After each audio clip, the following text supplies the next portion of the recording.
ازيكم يا بنات؟ ايه الاخبار؟ اخيرا بقى جايه لكم فيديو جديد. ولو انت اول مره تشوفي قناتي ما تنسيش كده قبل ما نبدا الفيديو بتاعنا مع بعض تعملي لايك وتشتركي في القناه علشان كل حاجه بنزلها ان شاء الله توصل لكم اول باول، وكمان عيلتنا الجميله تكبر بيكم كمان وكمان. ويلا بينا بقى نبدا الفيديو، خليكم معايا.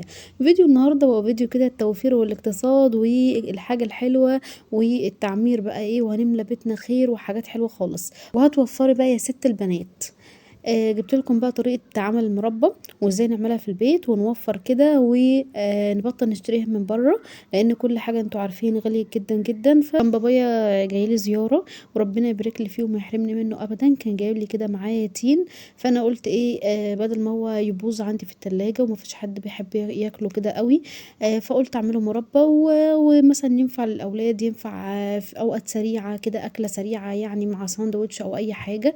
فزي ما انتم شايفين اول حاجة بننقع التين كده يعني ليلة كاملة في التلاجة، ونحط عليه السكر زي ما انتم شايفين، ونسيبه بقى ينزل الصوص اللي فيه كده بعد طبعا ما نكون غسلينه كويس تمام.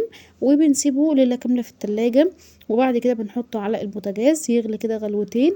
وزي ما انتم شايفين بيبقى بالشكل ده. اول كده ما يغلى كده وكل حاجة فيه تستوي ويدوب معانا كويس كويس كده، فببتدي اجيب بقى الهراسة بتاعتي. فانا جربت السيليكون طلعت ضعيفة، ركنتها على جنب، وهجيب بقى الاستانلس بتاعتي بتكون قوية ومتينة وحلوة قوي.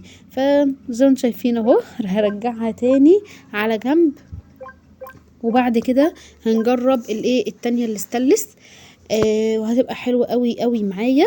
وهنخلي كله ايه قوام كده واحد، وهنخليها كلها كده ايه يا بنات دايبة، وكلها ايه حتة واحدة مش مكلكعة. زي ما انتم شايفين كده ايه بنفس الطريقة. ولو بقى عندنا هاند ايه بلندر فهو هيكون حلو جدا جدا، وهيسعف معانا وهيرسه كويس قوي. وهوريكم بقى القوام بتاعها في الاخر بعد ما بتتقل ونسيبها تبرد. الله على الجمال والطعامة تستاهل بقكم. بصوا الشكل واللون تحفة، والطعم حكاية، والسكر بتاعها ولا هو عالي زايد قوي ولا قليل، يعني وسط بحيث يناسب كل الأذواق وما يكونش ايه يتعبنا ولا يجيب لنا مثلا تسوس، ولا يتعبنا لو عندنا سكر او حاجة لا قدر الله، او يتعب ايه اسناننا لو عندنا مثلا مشكلة في الضروس. وزي ما انتم شايفين عملت طبق كده وحطيته في التلاجة ومليت برطمان عندي. فده الشكل النهائي. وادي مربى التين في البيت بكل سهولة وفي وقت قياسي، ما خدتش مني وقت ولا مجهود. وايه رأيكم بقى؟ لو عجبتكم الطريقة واستفدتوا من الفيديو ما تنسوش تعملوا لايك واشتراك في القناة علشان تشجعوني ان انا استمر وافيدكم كمان وكمان. واستنوني في فيديو جديد. سلام.